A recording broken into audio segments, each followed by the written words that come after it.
Dentro de la gestión regular de seguridad y salud en el trabajo, es práctica común subdividirla en distintos programas. Vamos a mencionar algunos de los más importantes, de los más habituales. El primero sería seguramente el programa de seguridad y salud ocupacional.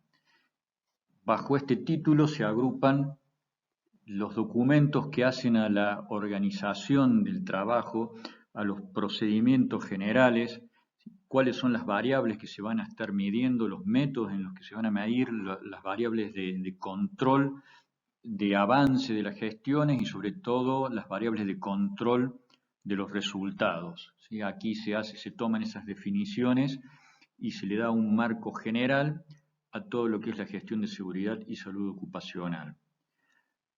Luego podemos mencionar el programa de seguridad industrial, que es un programa más específico donde se mencionan las actividades concretas de vigilancia de equipos, máquinas y herramientas, procesos, la parte de prevención de accidentes, la parte que incluye en buena medida la parte de capacitación, de desarrollo de habilidades, de monitoreos de las condiciones de operación, tanto en cuanto al comportamiento de las personas, el planteamiento de los procedimientos y el mantenimiento del estado de los equipos, máquinas y herramientas. Cuando hablamos de un programa de higiene industrial, habitualmente bajo este título se engloba todo lo que es el monitoreo ambiental, es decir, las condiciones macro en las cuales se desarrolla la actividad. Aquí estará, por ejemplo, el programa de conservación de la audición, que incluye el monitoreo ambiental, medición de ruido, incluye el monitoreo clínico, audiometrías, y de un modo similar podemos hablar de todas las otras variables que hacen al ambiente, temas que tienen que ver con la contaminación ambiental, desde el punto de vista físico, químico o biológico. Es decir, aquí van a estar los temas que se relacionen con la toma de muestras de aire en cuanto a la calidad del aire que se respira, los monitoreos de ventilación, de equipos de ventilación tal como campanas en laboratorios o de ventilación general, la medición de vibraciones, las mediciones de temperatura y humedad cuando sea el caso, y también podríamos sumar aquí lo que tiene que ver al ambiente de la infraestructura, como por ejemplo las puestas a tierra, que es un tema que puede venir tanto en el programa de higiene industrial o en el de seguridad industrial. También se incluye siempre un programa de medicina del trabajo. Aquí, obviamente, que están incluidos los exámenes de preingreso, los exámenes periódicos y aquellos exámenes específicos que tengan que ver con los riesgos presentes en la empresa. Se incluye dentro del programa de medicina de trabajo aquellos programas que tienen que ver con la calidad de vida y con la educación sanitaria o para una vida saludable. Cuando hablamos de plantear una gestión de seguridad y salud en el trabajo, no pueden quedar de lado la asignación de recursos económicos. Estos tienen que ser planteados de un modo profesional, del mismo modo en que se plantea los presupuestos de cualquiera de las otras áreas. Para el caso que nos ocupa, básicamente vamos a dividir los gastos en una serie de ítems. Los gastos del departamento, los gastos de seguridad industrial y los gastos de higiene industrial.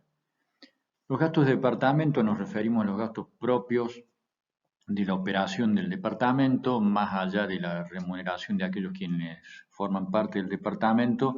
Siempre es necesario contar con los recursos mínimos indispensables para poder hacer el trabajo, es decir, será necesario al día de hoy contar con una oficina o con un puesto de trabajo, con computadoras, conexiones, herramientas de trabajo acorde a las necesidades de la empresa. Cuando hablamos de los gastos de seguridad industrial, ya nos estamos refiriendo a aquellas actividades que tiene que hacer el Departamento de Seguridad referidos a la parte operativa. Aquí estarán los gastos que surgen de tener que hacer mediciones o de mantener los equipos de lucha contra incendio o de hacer monitoreos específicos. Cuando hablamos de gastos de higiene industrial, aquí nos estamos refiriendo concretamente a los monitoreos, a los gastos que requieren los monitoreos ambientales. Estos muchas veces están directamente relacionados con condiciones o con exigencias legales de los distintos niveles de autoridades de los cuales ya hemos hablado. También es importante eh, tener en cuenta dentro de los presupuestos los gastos de capital, es decir, las inversiones, aquellas cosas que tienen tanto que ver con la seguridad como con la parte médica. ¿A qué nos referimos con gastos de inversiones? Son los gastos más importantes o digamos que perduran a lo largo del tiempo. Esto tiene que ver con un concepto eh, económico, financiero, pero es importante tenerlo en cuenta en el momento de plantear el presupuesto del año, ya que de otro modo pueden llegar a aparecer muchos inconvenientes operativos. Acá estará, no sé, la ampliación de la red contra incendios, la adquisición de equipos costosos, la instalación de máquinas nuevas, la modificación de procesos cuando sea necesario, o en el referido a medicina, el equipamiento del consultorio médico, la misma construcción del consultorio médico, en fin, aquellos gastos que van a modificar o incorporarse a la estructura de la empresa tienen que ser tenidos en cuenta, no solamente los gastos operativos. Seguramente una de las responsabilidades que le tocan al sector de higiene y seguridad ocupacional es la redacción de normas, aquellas normas que le indican al resto de la compañía el modo en que se debe trabajar con respecto a temas de seguridad, los cuidados que deben ser tenidos en cuenta, incorporados a los procesos, las normas que se deben respetar. Ahora bien, para redactar las normas, obviamente que es indispensable tener en cuenta el marco general normativo que nos involucra, es decir, una norma interna de seguridad tiene que estar en concordancia, respetar mínimamente las normas y regulaciones municipales, provinciales y nacionales, y en la medida de lo posible y a la medida que esté al alcance de la empresa, seguir las mejores recomendaciones disponibles en cuanto a organismos internacionales. ¿Cuál es la metodología para redactar una norma? Bien, en primer lugar, tiene que estar claro de qué va a versar la norma, cuál va a ser el tema, y hay que buscar conformar un grupo de trabajo. No necesariamente este grupo de trabajo va a participar en la redacción final del texto de la norma, pero sí va a tener que aprobar el mismo y sobre todo indicar cuál va a ser el contenido, va a ser el desarrollador del contenido de la norma. Una vez conformado el grupo, se debe pasar a la búsqueda de antecedentes, antecedentes normativos y técnicos con respecto a la materia que se está estudiando. Cuando se haya hecho ese estudio, se destacará a alguien para que haga el primer proyecto de la norma, ¿sí? Es difícil discutir absolutamente, de un modo absolutamente teórico, sino que una vez que se ha decidido hacia dónde se va, cuáles son los lineamientos y los antecedentes, es necesario contar con un proyecto de norma.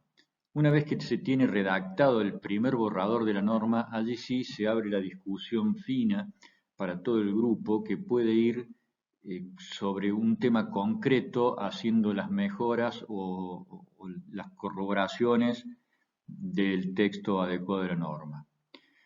Cuando se ha terminado esta etapa de discusión, es necesario contar con la aprobación de la norma. Esto es, las autoridades de la empresa deben estar de acuerdo con la norma, deben aprobarla y deben difundirla con la indicación de que debe ser respetada. Una norma, mientras sea simplemente letra escrita en un papel, no sirve porque la empresa no sabe que la tiene que respetar y que la tiene que aplicar. La etapa de aprobación por la alta gerencia implica que esa norma pasa a ser obligatoria que el resto de la compañía la debe conocer y la debe aplicar en la medida que corresponda